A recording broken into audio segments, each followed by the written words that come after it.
Today's daf is daf Lamed Zayin, and we begin with the question of Rabbi Yossi HaChorem as to how do we know that the tefillin of Shal Yad have to be placed on the left arm when the Torah says Yad.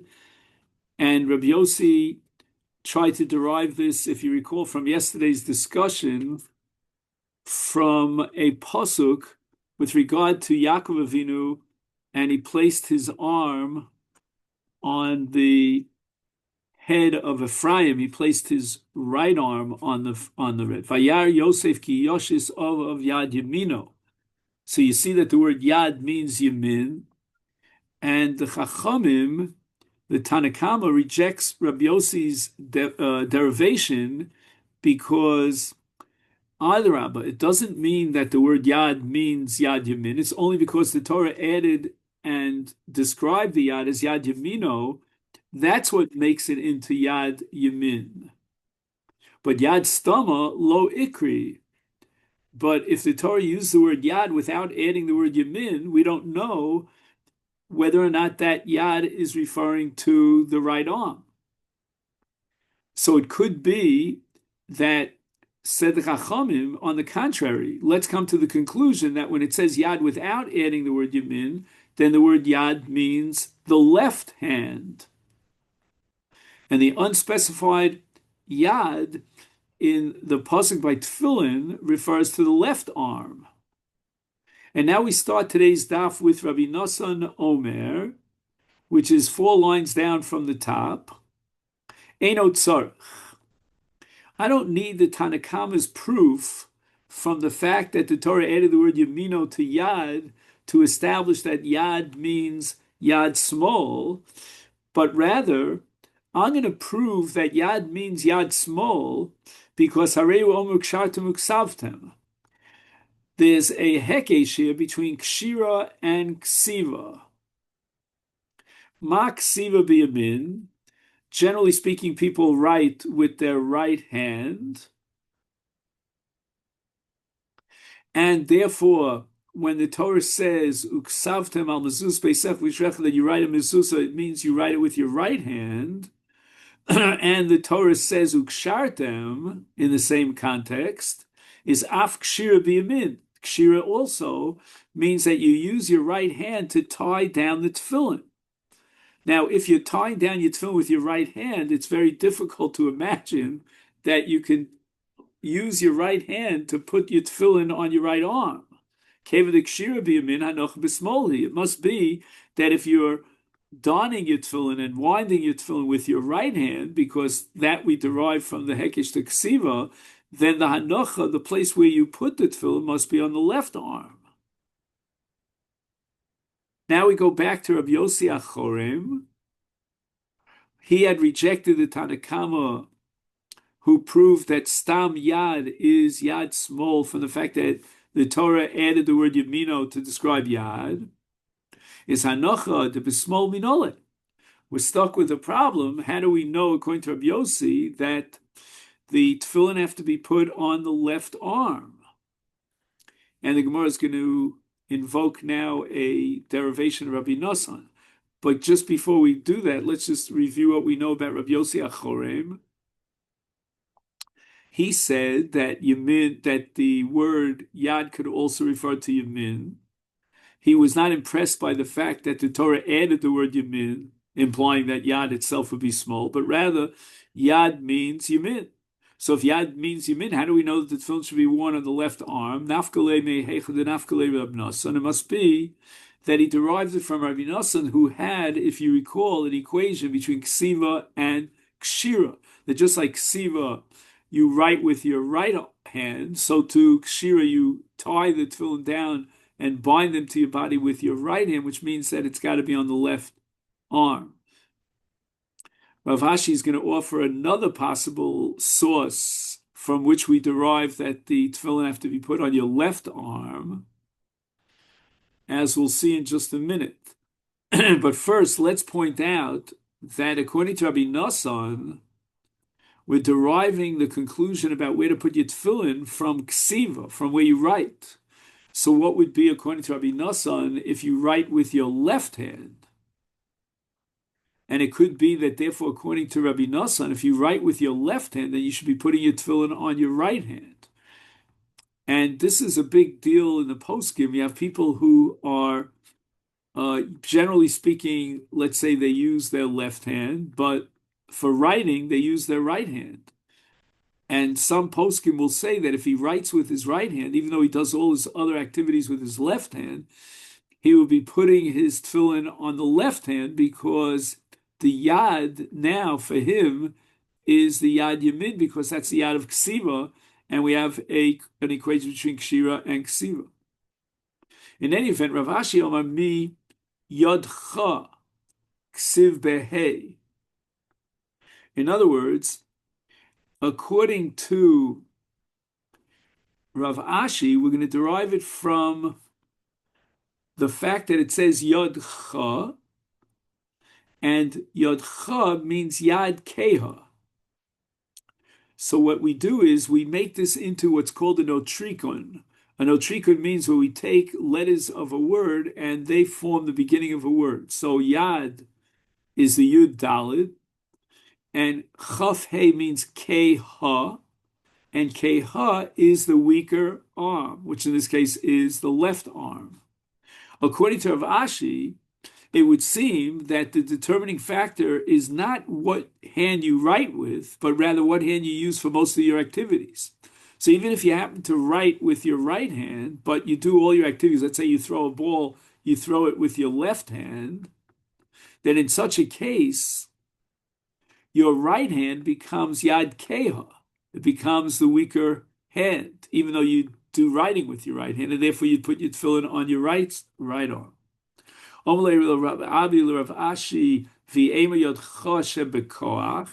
If you're already applying the principle of notrikun and you're taking apart a word, so maybe instead of making it into yad keha, maybe we should read it as yadcha with a chaf, and the chaf now of yadcha means kach.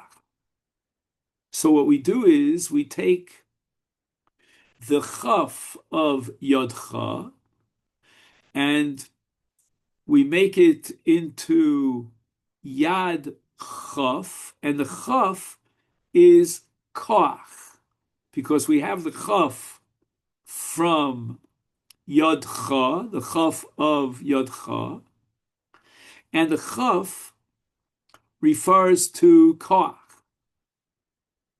Amalei, so Rav Ashi responds by saying to Rabbi Abba, miksiv beches. Right? It doesn't say yodcha with a ches, meaning you want to take the chaf and attach it to a ches and make it into koach, but where's the ches? There is no ches.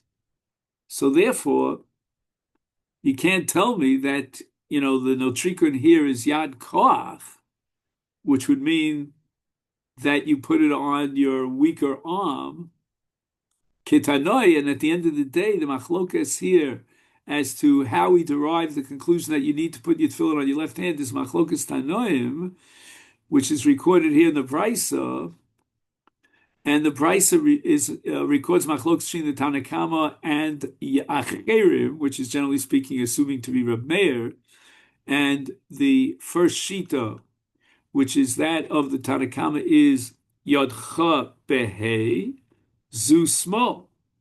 Right? So what we do is we see that the Torah wants you to put the tefillin on Yodcha, and Yodcha here is referring to small. It's referring to the left arm, because that's a Yad Keha. And the Achirim have a whole different drasha, entirely different drasha from Yodcha. L'rabos es hagidem. Gidem is a person whose arm was amputated. Again, there's going to be a tremendous issue in the poskim about a person whose forearm nebuch was amputated, but he still has the higher part of his arm where he would put his tefillin. And is he chayiv in tefillin, or do we say no? He's a gidem, And even though he has a place on his upper arm to put the tefillin, nevertheless a gidem is excluded from the chiyuv tefillin. But now the acherim are saying that on the contrary, yad comes l'rabos es agidem, which means that the amputee is chayav in tefillin. Maybe the chachamim hold that an amputee is potter from tefillin. But even according to the acherim who say that an amputee is chayav in tefillin, that's only because his forearm was amputated, but not his upper arm. Tanya, either we have another brisa, ein lo zroa potter min tefillin. Now, zroa means the forearm, and even though he has the upper arm, the place where the tefillin normally a place that he has, but nevertheless he's potter from the tefillin because they never accepted the ribui of acherim l'rabos es agidem, so therefore the gidem is potter min tefillin.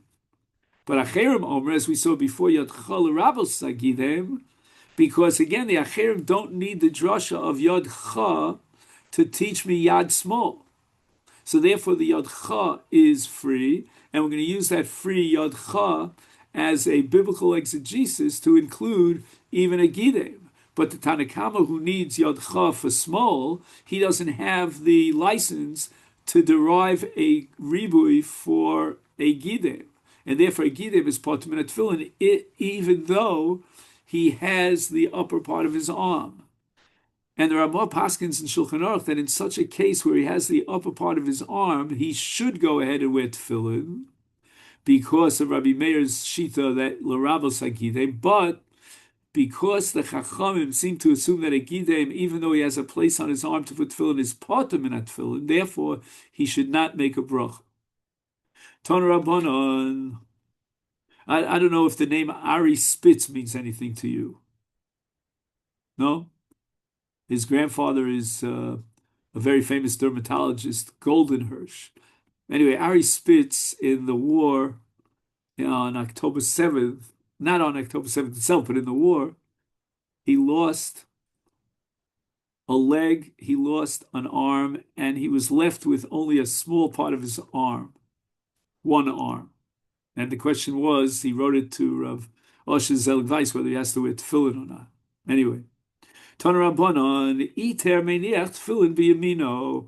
If a person is a lefty, then he should put tefillin on his right hand. Why? Says the Brisa Shehu Smolo, because for him, the right arm is called the small. And even though the Torah says we should put tefillin on the small on the left arm, for him, his right arm is called the left arm. So the Gemara now has a brisa to challenge. V'asanyo meniach the smolo, that if a person is a lefty, he's called an iter. He should still nevertheless put his tefillin on his left arm, shu smolo shel kol adam, because the Torah wants you to put it on the left, which is the left for everybody else. So even though he subjectively is a lefty, and therefore his weaker arm is his right arm, nevertheless the Brisa rules that he should be putting tefillin like everybody else on his left arm. Omer Abaye says, Kitanya hi b'sholet b'shtei yadav. When does the Brisa teach you that a lefty should be placing his tefillin on the left arm? It doesn't mean that he's a lefty in the sense that he does all his activities exclusively with his left arm, but rather he's ambidextrous, and therefore he uses both hands. And in the case where he uses both hands, we don't know which arm is considered yadcha, the weaker arm, and therefore we use the small of kol adam. But if, on the other hand, he does his activities with the right arm, then his left arm becomes the yad keha, and he should be putting his tefillin on the right hand. So again, let's just go over it one more time. If he's ambidextrous, he'll put his tefillin on his left arm. If, on the other hand, he does most of his activities and his writing he does with his left hand, then he puts it on his right arm. That's his weaker arm. Tana de Menachos. Now, exactly where do you put the tefillin? Al yodcha zu kiboris. Kiboris is the um, how do you say nafuach in English? The expanded or bloated part of his arm. We call it in English the bicep. And this is very difficult because, the entire tefillin has to be on the bicep. And exactly where is the bicep?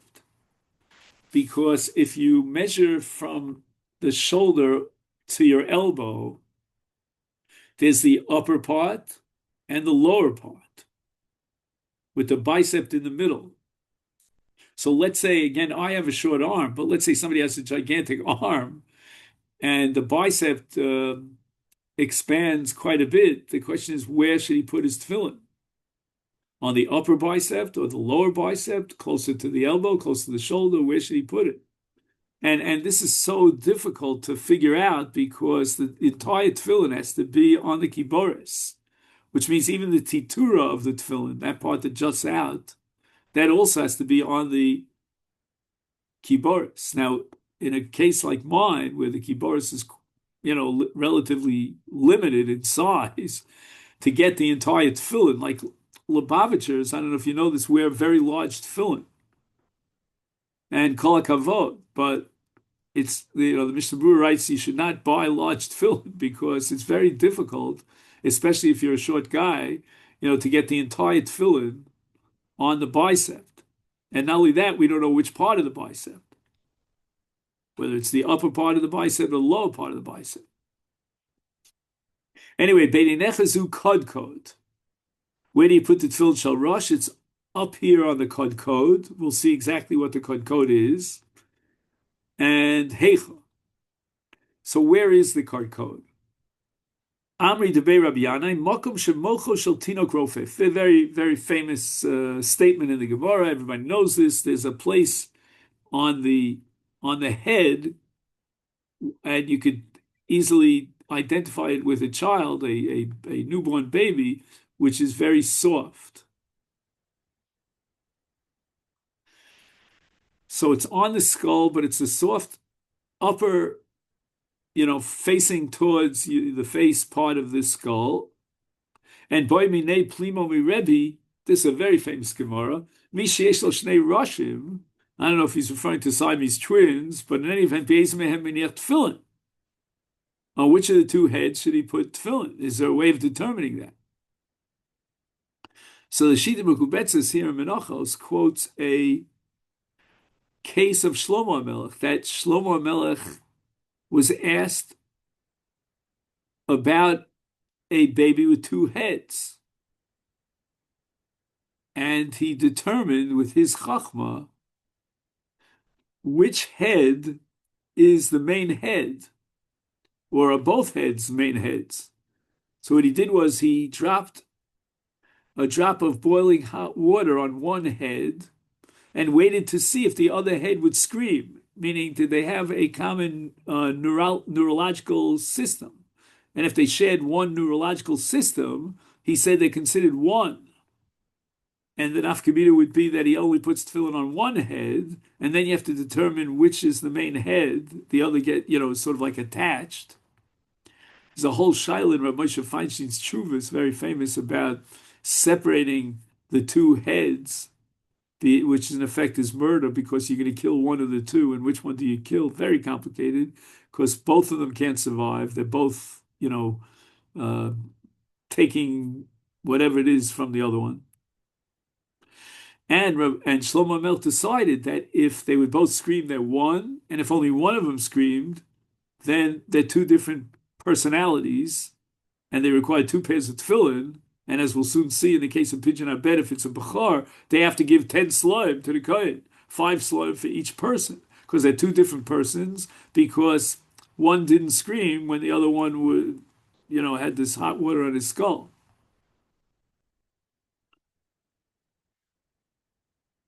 My father has a whole drush about this Gemara, but we don't have time for that now. Anyway, so Amalei, Rebbe, when he heard this question from Plimo, he decided that Plimo is just making a joke.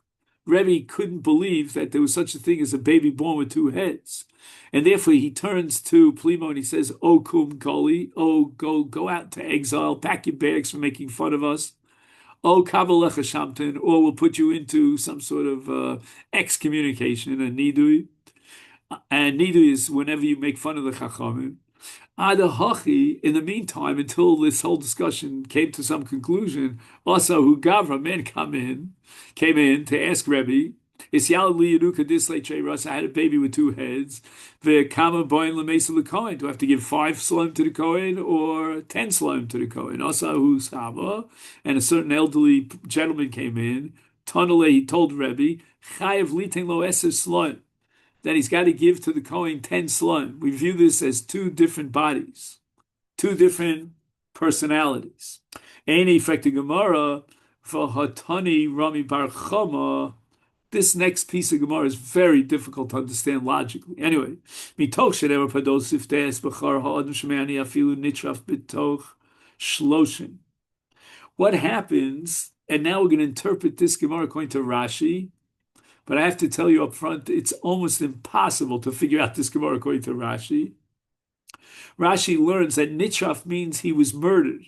So this baby, who's less than 30 days old, because the pigeon is done after day 30 of the baby's life to prove that the baby is a viable being and not a nefel, and the baby was murdered and it was a bechar. The question is whether or not the father has to give 5 slime to the Kohen.